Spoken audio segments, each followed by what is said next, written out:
தோனி வந்து இப்போ அன்கேப்டன் பிளேயரா வந்து இப்போ கேப்டன்ஷிப் பண்றாரு. ஐபிஎல்லே இப்போதான் ஸ்டார்ட் ஆகுதுன்னு நான் சொல்லுவேன்.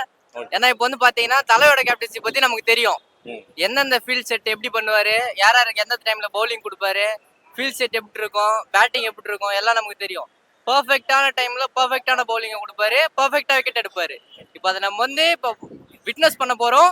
மேட்ச்ல இப்போ எப்படி நடக்கும், அதை வந்து எப்படி வந்து ப்ராப்பரா வந்து பண்றாருன்றத இப்போ மேட்ச்ல பார்க்க போறோம் நம்ம. ஆனா வந்து இப்போ நம்ம வந்து ஒரு சோதனை பண்றதுக்கான இடம் இல்ல. ஏன்னா இதுக்கப்புறம் வர எல்லா மேட்சுமே நம்ம வந்து ஜெயிச்சுதான் ஆகணும்.